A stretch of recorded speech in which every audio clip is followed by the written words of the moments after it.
मैं हूं आपके साथ जसप्रीत कौर और इस स्पेशल पॉडकास्ट में हम बात करेंगे लोन की। लोन आजकल इजी मनी है। मार्केट में बहुत सारे ऑप्शंस हैं, आपको कहां से लोन लेना चाहिए, कब आपको लोन लेना है और एग्जिट कैसे करना है। बहुत सारे सवाल आपके मन में होंगे, सभी सवालों का जवाब मिलेगा। हमारे साथ खास मेहमान भी मौजूद हैं। हमारे साथ मौजूद हैं मुकेश पांडे जी, MD rupiapesa.com। बहुत बहुत स्वागत है सर आपका हमारे इस खास पॉडकास्ट में। Thank you for inviting me to your platform. Mukesh ji, आजकल लोन जो है वो इजी मनी है और आपके सपनों को साकार भी करता है। तो हम दो कैटेगरी में से बांटेंगे, जो सैलरीड हैं और जो सेल्फ एम्प्लॉयड है। बिल्कुल। सबसे पहले हम सैलरीड लोगों की बात करते हैं, तो कैसे चुनना चाहिए कि यहाँ से लोन लेना फ़ायदेमंद रहेगा? जैसा आपने शुरुआत में ही बोला, आजकल ना लोन लेना एक बहुत ही ज़्यादा इजी मनी सा हो गया है। लोग अपने लग्जरी, अपने पर्सनल नीड या अपने शो ऑफ को देखते हुए फाइनेंस या किसी भी बैंक से लोन ले रहे होते हैं। तो ज़रूरत आज के टाइम में किसी भी इंडिविजुअल बोरोवर को लोन लेने से पहले सोचने की ज़रूरत है कि क्या ये उसके लिए नीड है या उसके लिए डिज़ायर है। बिकॉज बहुत बड़ा डिफरेंस है नीड और डिज़ायर में।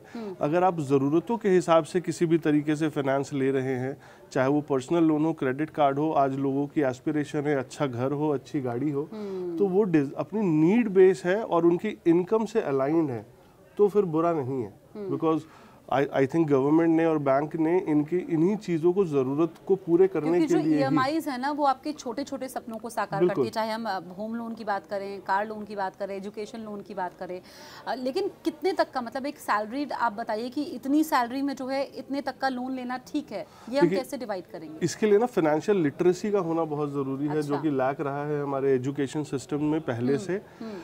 आइडियली अगर हम बात करें, जो हमारे बड़े बुजुर्ग पुराने भी कह के गए हैं, जिन्होंने कभी भी किसी भी फाइनेंस लेने के टाइम पे हमेशा पीछे से डांटते थे कि अननेसेसरी का लोन नहीं लेना चाहिए। लेकिन अगर आज जिस हिसाब से ज़रूरतें बढ़ती जा रही हैं, लोगों की एस्पिरेशन बढ़ती जा रही है, तो मैं कहना चाहूँगा लोन लेना बुरा नहीं है, लेकिन आपकी इनकम से अलाइंड हो। और मेरा मानना है कि कम से कम ज़्यादा से ज़्यादा 40%, इससे ज़्यादा कि आपकी नेट इनकम से ज़्यादा उसकी EMI नहीं होनी चाहिए। फॉर एग्जाम्पल 1 लाख रुपए अगर आपकी मंथली इनकम है, तो आप 40,000 रुपए तक आराम से EMI पे करने के लिए इन हैंड अगर 1 लाख इन हैंड अगर 1 लाख रुपए है, बिकॉज ये 40,000 रुपए आपकी नीड या थोड़े बहुत डिजायर को लेकर के फुलफिल कर सकती है। तो इसमें सारे लोन आ गए। पता चला आपने 40,000 रुपए तो होम लोन के लिए लिया है और उसके बाद कार और एजुकेशन लोन अलग है। 40,000 should be the max amount जो आप अपने नेट इनकम का EMI के लिए लेंगे। और 20 to 30% आपकी सेविंग का भी पोर्शन होना चाहिए। बाकी 30% में आपको अपनी डे टू डे घर के खर्चे भी पूरे करने हैं। तो आइडियली अगर 100 को हम ब्रेक कर रहे हैं, तो 40% should be your EMI, 30% should be your saving and 30% should be your day to day requirement जो भी है। जो सेल्फ एम्प्लॉयड है उनके लिए, सेल्फ एम्प्लॉयड में ना हम इनकम को डिफाइन बड़े मुश्किल से कर पाते हैं, बिकॉज इनकी बिजनेस का कोई नेट इनकम हर महीने के हिसाब से नहीं रहता है। बट बिकॉज सेल्फ एम्प्लॉयड है, ये एनुअल अपनी टर्नओवर के बेसिस पे ये मंथली अपनी प्रॉफिटेबिलिटी ज़रूर कैलकुलेट करते हैं। तो आइडियली ये तरीका तो सेल्फ एम्प्लॉयड भी खुद अपने आप से जज कर सकता है कि अगर उसकी महीने की income after all expense, because self employed में एक्सपेंस के बाद जो नेट बच रहा है that is his income after all expense, उसका 40% to 50% वो EMI में लेके जा सकते हैं, 20 to 30% सेविंग एंड रेस्ट जो उनके डे टू डे उनके बेसिक घर के जो भी रिक्वायरमेंट है, वो apart from their factory office जो भी एक्सपेंसेस हैं, वो तो मैंने पहले ही कवर करके हटा दिए। तो अच्छा, क्या गुड लोन और बैड लोन भी कुछ होता है? बिल्कुल होता है। अगर आपने बिना सोचे समझे कोई भी फाइनेंस लिया जिसके वजह से बाद में आप पे प्रेशर आने वाला है, 6 महीने बाद, साल भर बाद लगता है कि यार सिर्फ मैं बैंक को EMI पे करे जा रहा हूँ और मेरी इनकम सफिशिएंट नहीं कर पा रही, तो वो बैड लोन है।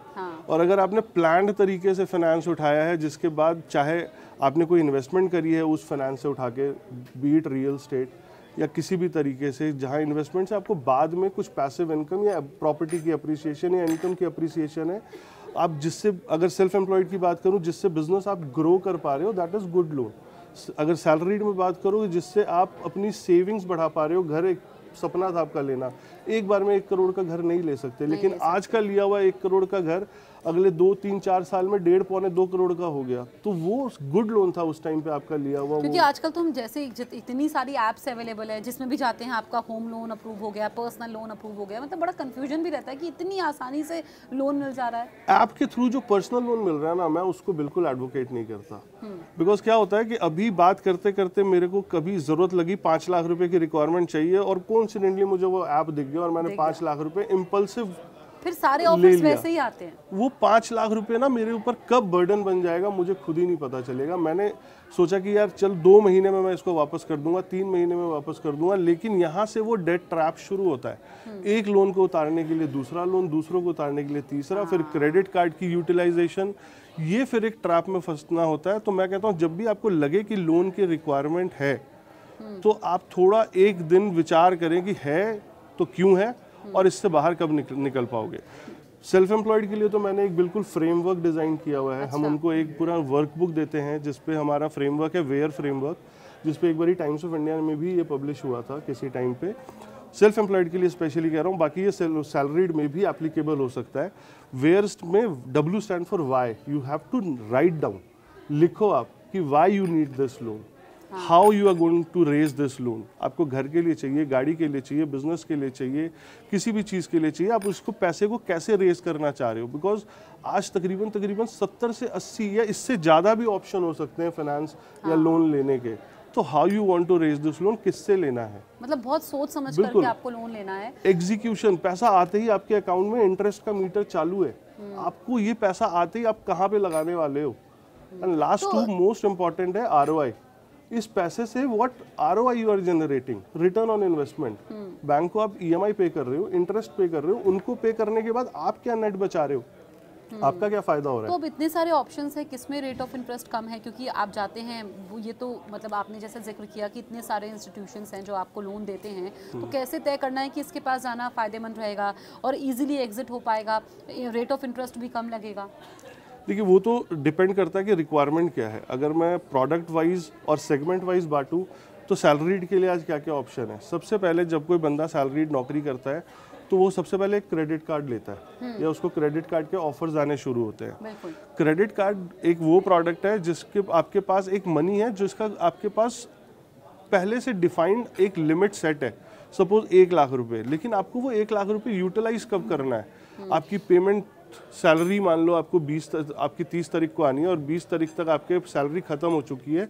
इस 10 दिन को ब्रिज करने के लिए आपने क्रेडिट कार्ड को यूज किया और नेक्स्ट साइकिल में पे कर दिया, बुरा नहीं है। लेकिन आप चाहते हो कि यार मैं अपना आईफोन ले लूँ, मेरे ऑफिस में या मेरे किसी कलीग के पास आईफोन देखा मैंने 1.5 लाख रुपए का, मैं अफोर्ड नहीं कर पा रहा हूँ, लेकिन चलो इसको EMI में ले लेता हूँ। और इस तरीके से शो ऑफ करते हुए पहले EMI आता है, फिर बाइक आता है, फिर कार आता है, फिर घर आता है। पता चलता है कि मेरी 1 लाख रुपए की सैलरी है और मैंने 1.25 से 2 लाख रुपए की EMI पाल ली है, ये सोच करके कि कहीं ना कहीं से कभी क्रेडिट कार्ड से टोपी घुमा लूंगा, कभी कुछ टोपी घुमा लूंगा, और वो फिर डेट ट्रैप में फंस के एंड ऑफ द डे पता चलता है। बिल्कुल, आपके पास अगर डिफाइंड नहीं है आपका गोल, आप लग्जरी के लिए अननेसेसरी पैसा इन्वेस्ट कर रहे हो या खर्च कर रहे हो, तो वो आपके लिए कोई रिटर्न ROI निकाल के नहीं दे रहा। आजकल तो क्रेडिट कार्ड में इतना है ना कि कुछ भी अगर आपका बिल आता है फॉर एग्जांपल, तो वो तो ऑप्शंस देते हैं कि इसको भी EMI में कन्वर्ट कर दीजिए, रादर देन आप उसकी लेट पेमेंट करो। आपको लग रहा है तो उसको EMI में इंस्टेंट कन्वर्ट करा लो 3-4-6 महीने के लिए, वो तो फिर भी बेटर है।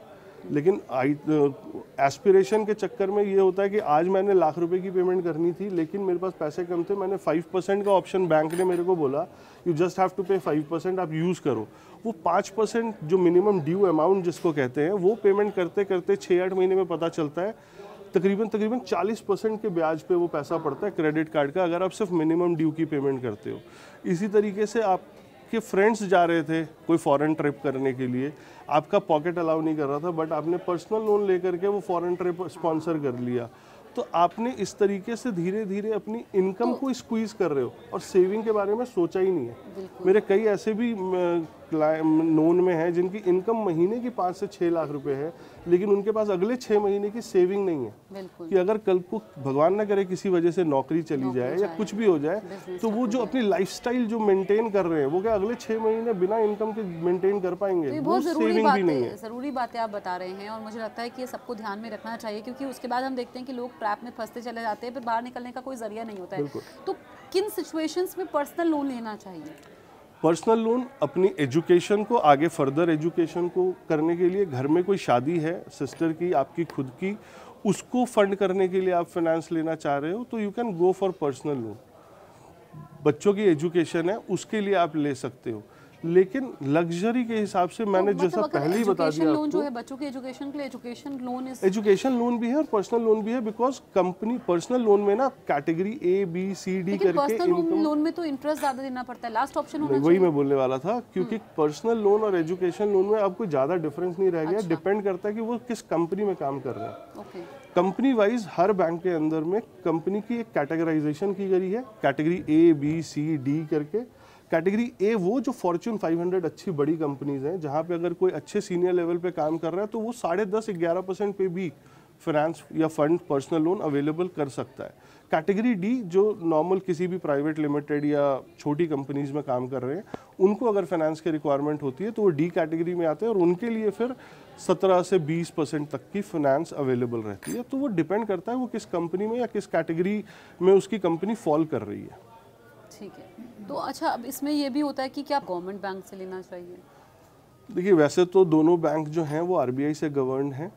पर्सनल लोन ज़्यादा गवर्नमेंट बैंक प्रमोट नहीं कर रहे, कुछ एक दो लोग कर रहे हैं जैसे स्टेट बैंक ऑफ इंडिया हो गए, लेकिन प्राइवेट बैंक में लगभग सारे बैंकों के पास पर्सनल लोन के प्रोडक्ट हैं, क्रेडिट कार्ड के प्रोडक्ट हैं, कार लोन के प्रोडक्ट हैं। तो किसी भी से भी लेना कोई उसमें इतने सोचने वाली बात नहीं है। मतलब बात ये है बैंक से भी ले सकते हैं, मतलब प्राइवेट सेम ही बैंक है बिल्कुल, बिकॉज ये दोनों गवर्नमेंट आरबीआई के थ्रू ही रूल्ड है और सबके लिए पॉलिसी कॉमन है। लेकिन पीछे आने वाले पिछले 5 साल में अगर आप देखो तो फिनटेक कंपनी और ऐप बेस्ड कंपनी का बहुत ज़्यादा प्रचलन बढ़ गया है। ऐप बेस्ड मतलब आप सिर्फ अपनी आधार कार्ड के बेसिस पे 2 घंटे, 1 घंटे, आधे घंटे के अंदर में फाइनेंस ले लो और इनके रेट ऑफ इंटरेस्ट बहुत ही ज़्यादा वेग है। तकरीबन ये 12% से लेकर के 40% तक के रेट ऑफ इंटरेस्ट पे ये फाइनेंस दे रहे हैं। तो आपको इन क्विक मनी जो ऐप के बेस में आपको 1 घंटे में पैसा अवेलेबल करा रहे हैं, इनसे बचने की ज़रूरत है। मतलब आपको जो है ये ऐप्स हैं इनसे दूर रहना है। ऐप बेस्ड फाइनेंस से तो मैं कहूँगा कि बिकॉज आप इम्पल्सिव बोरोइंग कर लेते हो और वो इम्पल्सिव बोरोइंग कल को आपके लिए स्ट्रेस बोरोइंग में कब बदल जाता है वो आपको पता नहीं चलता। बिल्कुल, ये सबसे इंपॉर्टेंट फैक्टर है और आप कमेंट करके ज़रूर बताइए जो लोग हमारा पॉडकास्ट देख रहे हैं और आपके मन में जो भी सवाल है, क्योंकि हम सारे टॉपिक को कवर करने की कोशिश करें। अच्छा, जो ये आजकल हम देख रहे हैं कि जो लोग होम लोन लेते हैं ये लोन स्विच बहुत ज़्यादा कर रहे हैं। मतलब आपका जो होम लोन है वो 4-5 साल तक एक जगह चला या उससे ज़्यादा चला, फिर आपको लगा कि ये तो ज़्यादा पैसे आप दे रहे हो इंटरेस्ट के तौर पे, फिर आप दूसरे उसमें स्विच कर ले रहे हो। देखिए, होम लोन ना after Covid specially repo rate से लिंक्ड है अगर आप किसी बैंक से ले रहे हो। और सपोज, और ये ठीक भी है क्योंकि आरबीआई ने ना गवर्नमेंट जो होम लोन बोरोवर्स हैं उनके लिए एक ऑप्शन निकाला है, अगर वो स्विच करते हैं तो उनके लिए कोई फोरक्लोजर चार्जेस नहीं है। ठीक है। और किसी भी बोरोवर को डिलीजेंटली ये चीज़ देखते रहना चाहिए कि जो उसकी करंट बोरोइंग है क्या उससे बेटर आरओआई उसको किसी और बैंक या किसी और एनबीएफसी से मिल पा रहा है, और अगर मिल रहा है तो उसको स्विच करने में उनको कोई भी एक और ही सवाल है इससे जुड़ा हुआ कि लाइक आपने होम लोन लिया है तो इंटरेस्ट तो आप शुरुआती सालों में दे देते हो, फिर प्रिंसिपल बचता है, तो फिर स्विच करने में क्या फायदा होगा? देखिए, होम लोन ना आइडियली 25 साल तक के लिए भी लोग लेते हैं, तो कितने साल तक लेना चाहिए, भी सवाल आ गया। मैं इसमें 2 टिप दूंगा आपके शो के माध्यम से। पहले तो हम बात करें कि आज एक होम लोन कोई भी बोरोवर मैक्सिमम अप टू 25 साल तक के लिए लेता है। और 25 साल में अगर पहले 3 साल में पता चला कि यार मैं सपोज एक्स बैंक से लोन लेकर के बैठा हूँ और मुझे वाई बैंक आधे % का भी बेनिफिट दे रहा है, वो आधा % 1 करोड़ रुपए पर साल का 50,000 रुपये होता है, तो why not to have that benefit of 50,000 annually, पहली बात। दूसरी बात, इनिशियली हम जो 25 साल के फाइनेंस लेते हैं वो इसलिए नहीं लेते कि हमारे को हम चाहते हैं कि 25 साल तक हम लोन पे करते ही रहे। आपको 2 टिप्स मैं आपके शो के माध्यम से दे रहा हूँ कि आपका ये लोन आधे से कम टेन्योर में ख़त्म हो सकता है। अगर आपने 25 साल का लोन लिया है तो आप 2 टिप अलग अलग पैरेलली, इसको दोनों में से कोई भी एक जो आपको सूट करता है आप उसको यूज़ कर सकते हो। पहला, हर 12 महीने में यू हैव टू पे 1 EMI एक्स्ट्रा। सपोज आपकी 1 लाख रुपए की EMI है, 12 महीने में 12 लाख जाना चाहिए, बट 12 महीने में यू हैव टू पे 13 lakh, 1 EMI extra, and after every 1 year आपको कम से कम 15% से अपनी EMI को इंक्रीज करवा देना चाहिए। अच्छा। तो ये जो 25 साल का लोन है ऑटोमेटिकली आपका फिगर्स है कि 12 से 13 साल में खत्म हो जाएगा और आपके ऊपर प्रेशर भी नहीं आया कि मेरे को अचानक से पूरे पैसे बैंक को वापस करने हैं। और आप ये 25 साल के लोन को आराम से 13 साल में पे कर सकते हो। अब एक दूसरा सिचुएशन और कि आपको नहीं करना ये भी, तो आपकी अगर 1 लाख रुपए की ईएमआई है, उसका 0.15% 15,000 रुपये 25 साल के लिए पैरेलली एक साथ उसकी एसआईपी शुरू कर दो म्यूचुअल फंड में। तो 25 साल बाद जब आप चेक करोगे कि जितना भी इंटरेस्ट आपने किसी भी बैंक को एज अ इंटरेस्ट पे किया है अपने उस होम लोन के ऊपर में, पैरेलली उतना ही कॉर्पस आपके म्यूचुअल फंड में खड़ा है, सिर्फ 15,000 रुपये की एडिशनल एक और पेन लेकर के, तो आपका टेक्निकली 25 साल बाद आपको लगेगा कि यार मेरे पास घर भी अपना हो गया और मेरे पास इतना पैसा भी आ गया जो मैंने ब्याज के रूप में बैंक को ऑलरेडी पे किया था, और जो आपके लिए एक अच्छा कॉर्पस खड़ा हो सकता है। बिल्कुल, तो ये एक तो बढ़िया ये टिप दो है। चीज़ें आप पैरेलली यूज़ कर सकते हो अपने किसी भी बड़े लॉन्ग टर्म लोन्स के लिए। अच्छा, अगर हम कार लोन लेते हैं तो कितने साल का लेना चाहिए, जिसमें क्योंकि आपने नई कार ले ली, फिर पेट्रोल का भी वो होता है, लोग बाद में परेशान होते हैं, शुरू में नहीं सोचते कि यार हमने तो इतना लंबा कर दिया, इतनी मोटी ईएमआई भी जा रही है, वो लोगों को ज़्यादा परेशान करता है। इनिशियली जब आपको याद होगा मैम, ये 3 साल के लिए पहले कार लोन मिलता था और अब 7 साल तक के लिए भी मिलना शुरू हो गया है। लेकिन एक आइडियल सिचुएशन में हर आदमी 5 साल आते आते अपनी कार को बेच देता है। तो मेरे हिसाब से अगर आप आइडियल टाइम बात करो तो 4 से 5 साल is the best ideal tenure जिसमें आपको एक कार लोन प्लान करना चाहिए, because car loan is a depreciating asset. एक तो जैसा आपने खुद बोला कि टेक्नोलॉजी चेंज हो रही है या फिर गवर्नमेंट की पॉलिसी चेंज हो रही है, तो 4-5 साल के अंदर में आप अपनी नई गाड़ी को स्विच कर सकते हो। तो 4 से 5 साल इज द आइडियल टेन्योर जिसमें आप अपने कार लोन को प्लान करो। इससे ऊपर के लिए होम लोन टेन्योर का टेन्योर आपने बताया 25 साल है, तो वो भी आइडियली कितने समय का होना वो चाहिए? डिपेंड करता है इनकम बेस पे और एज बेस पे। तो मतलब ये जो अगर भी मैंने आप ऑप्शन चुन रहे हैं उसमें आपको इनकम जरूर देखना है, ऐसा नहीं है कि दूसरे ने ऐसा किया है तो आप कर लो, आपको अपनी इनकम देखनी है। Income and age, home loan का टेन्योर एज पे भी डिपेंड करता है। अगर मैंने आज जल्दी काम शुरू किया, मेरी 25-30 साल की उम्र है, मैं 25 साल के लिए लोन ले सकता हूँ, तो 55 साल जब तक मेरी रिटायरमेंट आएगी मैं उस लोन से बाहर हो जाऊंगा। अब मैंने 40 साल की उम्र में 25 साल का लोन लूंगा, कुछ नहीं पता, अपने ऊपर कहीं ना कहीं प्रेशर ना ले लूँ। तो फिर मेरा ये पहला जो टिप मैंने आपको बताया, बिकॉज हम 25 साल या 20 साल का लोन क्यों ले रहे हैं, ताकि हमारे पे ईएमआई का लोड कम पड़े। लेकिन उस ईएमआई के लोड को इनिशियल कम रखने के लिए आप ये स्ट्रैटेजी रख लो कि भाई 12 में 13 किस्तें पे करनी है और 10 से 15% से ईएमआई हर साल बढ़वा देनी है, तो मैं 25 साल का लोन 12-13 साल में अपने आप ही फ्री हो जाऊंगा। तो वो स्ट्रैटेजी आप बना सकते हो। बिल्कुल। और अभी खबर भी ये आई है कि जो लोग फर्स्ट टाइम लोन लेना चाहते हैं उसके लिए क्रेडिट स्कोर इंपॉर्टेंट नहीं है, क्योंकि क्रेडिट कार्ड तो लोग यूज़ करते ही हैं अगर लोन ना भी लिया हो। देखिए, क्रेडिट स्कोर तो बहुत ज़्यादा इंपॉर्टेंट है। हाँ। लेकिन जो अभी जो आप जिसके बारे में जिक्र कर रहे हो ये रहा था कि कई बार जो फर्स्ट टाइम बोरोवर है, जिन्होंने पहले ना कोई क्रेडिट कार्ड लिया ना किसी भी तरीके का लोन लिया, तो उनकी कोई क्रेडिट हिस्ट्री नहीं मिली बैंक को, तो बैंक उनके केस को डिक्लाइन कर रही है कि ये कह करके कि आपकी कोई क्रेडिट हिस्ट्री नहीं है तो हम आपको फाइनेंस नहीं कर रहे। तो इस पर गवर्नमेंट की एक इंटरवेंशन आई है कि जो फर्स्ट टाइम बोरोवर हैं उनको आप रिफ्यूज़ नहीं कर सकते कि वो लोन ना लें। लेकिन वो लोग जिन्होंने पहले कोई लोन ले रखा है और किसी भी वजह से सिबिल ख़राब है या थोड़ा सा लेट पेमेंट की वजह से स्कोर कम हो रहा है, तो सिबिल स्कोर तो एक तरीके से सारे बैंकों के लिए एक आईना है आपका, जैसे हम कहते हैं ना कुंडली देखते हैं। हाँ। तो बैंक आपकी कुंडली चेक कर रहा होता है, सिबिल स्कोर के थ्रू पता चलता है कि आपने पहला लोन कब लिया था, कितने साल से लोन लेते हुए आ रहे हो, किन किन तरीके के लोन लिए हुए हैं और उनकी रीपेमेंट आपने कब कब टाइम पे करी है, कब कब थोड़ा डिले हुआ है। तो ये दिखाता है कि आपकी क्रेडिबिलिटी क्या है। तो क्रेडिट स्कोर आज के टाइम में सारे बैंकों के लिए मोस्ट इंपॉर्टेंट फैक्टर है। तो अगर किसी का सिबिल स्कोर खराब है, यानी कि क्रेडिट स्कोर खराब है, तो उसको ठीक कैसे करें? देखिए, ये वही बात होगी, अगर किसी को बीमारी लग गई है तो बीमारी ठीक कैसे हो, तो सबसे पहले तो है प्रिकॉशन। अच्छा। जिस वजह से आपका सिबिल स्कोर खराब हुआ है उन सबको एक जगह पे तो लिस्ट डाउन करो कि भाई किन किन लोनों की वजह से मेरे स्कोर खराब हुए हैं, और उन लोन को आपने जो सेटल कर दिया ना, वो सेटल करके आपने गलती कर दी है, आपके क्रेडिट स्कोर में हमेशा के लिए वो एक डिफ़ॉल्ट का रेट एक ठप्पा लग गया। कहने का मतलब अगर एक बारी कोई चोरी करता हुआ पकड़ा गया तो वो लिखा हुआ है हर जगह, थाने में कहीं पे भी, कि यार ये इसका एक क्रिमिनल रिकॉर्ड है चोर का। उसी तरीके से सिबिल स्कोर के अंदर में भी यही है कि एक बार आपका स्कोर खराब हो गया तो सबके लिए एक रिकॉर्ड बन चुका है कि आपका, तो मतलब अगर आपने उस लोन को रिपे भी कर दिया तो भी खराब ही रहेगा। अब आपको क्या करना है कि उन बैंकों से बात करके जो सेटल अमाउंट पे किया, किसी को 5 लाख देना था लेकिन आपने 2 में सेटल कर दिया, बोला यार मुझे एनओसी दे दो, मैं इससे ज़्यादा नहीं पे कर सकता, उन बैंकों के लोन को अप्रोच करके उनको बाकी जो भी रह गया उनको पे करने पड़ेंगे आपको धीरे धीरे। और अगर पे कर दिया तो फिर धीरे धीरे इम्प्रूव होगा। अब आपको बताता हूँ इम्प्रूव कैसे करना है। सबसे पहले आपको अपनी एफडी के अगेंस्ट किसी भी बैंक से क्रेडिट कार्ड लेना पड़ेगा, बिकॉज नॉर्मल क्रेडिट कार्ड तो आपको मिलेगा नहीं। अच्छा। लेकिन आप किसी बैंक के पास जाए और बोले मेरे पास 1 लाख रुपए की मैं आपको एफडी दे रहा हूँ, इसके अगेंस्ट मुझे 1,90,000 का मेरे को क्रेडिट कार्ड दे दो, फिर उसकी यूटिलाइजेशन आप बिल्कुल डिलीजेंटली करो। नॉर्मली जो सिविल का एल्गोरिदम है, आपके क्रेडिट लिमिट का 30 to 40% से ज़्यादा आपको कभी भी यूज़ इससे ज़्यादा नहीं रखना चाहिए। अच्छा।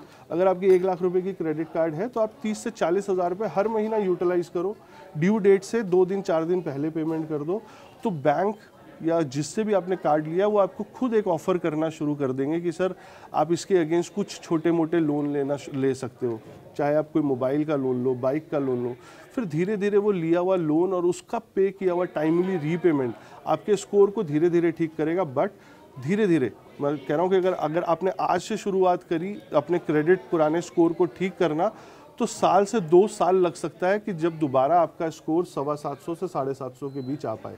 उसके बाद ही फिर बैंक कोई कंसीडर करता है आपके एप्लीकेशन को फर्दर फाइनेंस के लिए।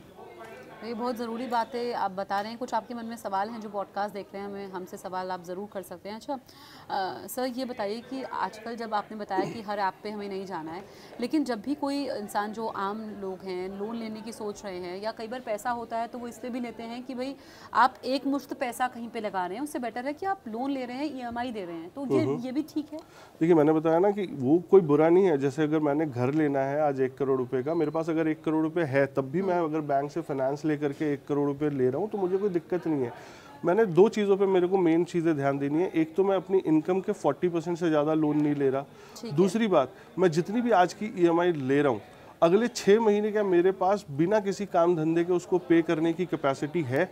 अगर वो है तो आप फाइनेंस ले सकते हो, क्योंकि कोविड वाली सिचुएशन से ही हम सीख लेते हैं। किसी ने भी प्लान नहीं किया था कि अचानक से 2-3 महीने के लिए घर बैठेंगे। कईयों की नौकरियां गई। जिनके पास बैकअप थे, जिन्होंने उस तरीके से सोचा था, इन्वेस्टमेंट करी हुई थी, सेविंग बना रखी थी, वो आज सर्वाइव करके अपने चाहे बिजनेस को या अपने चाहे जॉब को 2x 3x 4x तक भी ले गए। जो बड़े बुजुर्ग हैं वो अभी भी कहते हैं कि EMI मतलब अगर पैसा है एक मुश्त, मान लीजिए आपने कोई गाड़ी लेनी है, फॉर एग्जाम्पल 12 लाख की गाड़ी है, तो आप 12 लाख हैं तो दे दो EMI में, ये क्या आप एडवाइस करेंगे? आप 12 लाख रुपए आपके पास है तो उस 12 लाख रुपए को आप कहीं इन्वेस्ट कर दो जो महीने का 10 से 15% आपको रिटर्न दे दे। अच्छा। बैंक तो 8 से 10% के ब्याज पे आपको फाइनेंस कर ही रहा है। बात यह है कि मेरे को फाइनेंस लेने में कोई चैलेंज नहीं है, कोई दिक्कत नहीं है, लेकिन मेरे पास उसको पे करने की कैपेसिटी इतनी है कि कल को अगर एक मुश्त बंद करना पड़े, एक बारी में बंद करना पड़े, तो मैं बंद करने की कैपेबिलिटी रखता हूँ। लेकिन वो 12 लाख रुपए अगर आप गाड़ी में जैसे आप कह रहे हो ले लूँ, मेरा गाड़ी is a depreciating asset. 12 lakh रुपए मुझे कुछ रिटर्न निकाल के नहीं देगा। गाड़ी तो मैं चलाऊंगा अपने लग्जरी के लिए। यही अगर मैंने यही 12 लाख रुपए घर के लिए भी मैं सेम बोलूंगा। अगर वही आज होम लोन तो सबसे सस्ता ROI पर है, 7.25 से 7.5%। माइंडफुल तरीके से अगर उसका इस्तेमाल करते हैं तो फिर फायदे। वॉरेन बफे की एक बहुत पुरानी कहावत है, अगर मुझे पता हो ना फाइनेंस या पैसे को किस तरीके से यूज करना है जिससे मैं पैसा बना पाऊँ, तो मैं $1 बिलियन भी बैंक से लोन ले सकता हूँ।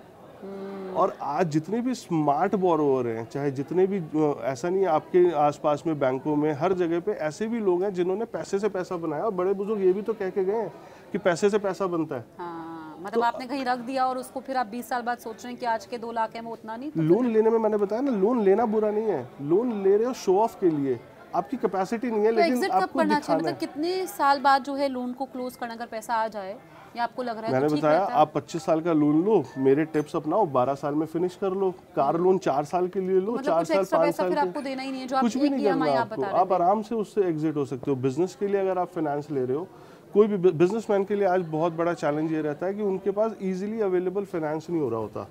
बिजनेसमैन के लिए बैंकों के पास इतने सारे स्कीम्स हैं, इतने सारे ऑफर्स हैं, लेकिन उसको ढंग से यूटिलाइज नहीं कर रहे।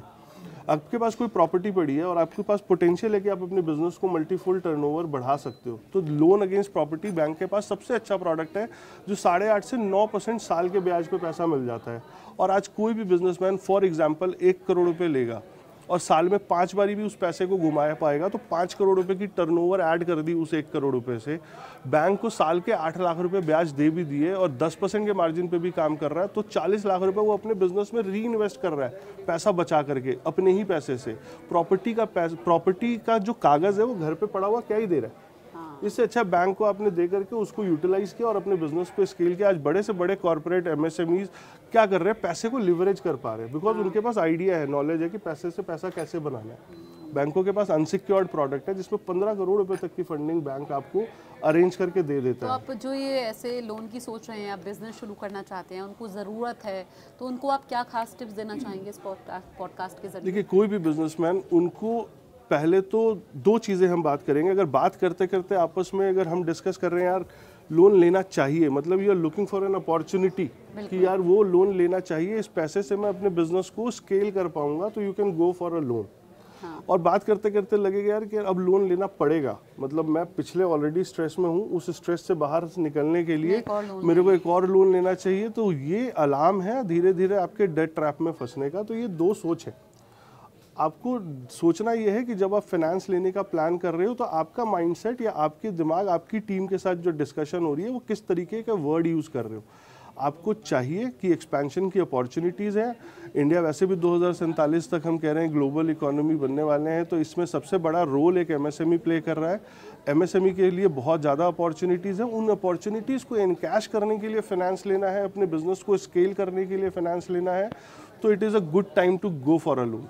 इसमें अगेन जो मैंने वेयर फ्रेमवर्क की बात करी है उसके साथ बैठ करके आप प्लान करें कि अगर मैं इस पैरामीटर्स पे, वेयर पैरामीटर्स पे फाइनेंस लेता हूं तो मैं कितना आरओआई जनरेट कर पाऊंगा।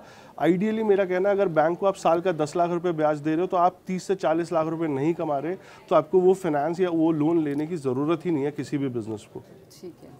तो बिजनेस के माइंडसेट से तो आपको देखना पड़ेगा कि आप कितना आरओआई जनरेट कर पा रहे हो, बिकॉज उसी से आप बैंक को वापस करोगे। तेल तो तिल में से ही निकलेगा। मुकेश जी, आप हमारे स्टूडियो में आए, आपने इतनी इंपॉर्टेंट टिप्स दी, इतनी अहम बातें की, इसके लिए आपका बहुत बहुत थैंक यू फॉर इनवाइटिंग। आप देखते रहिए न्यूज़ 18 इंडिया।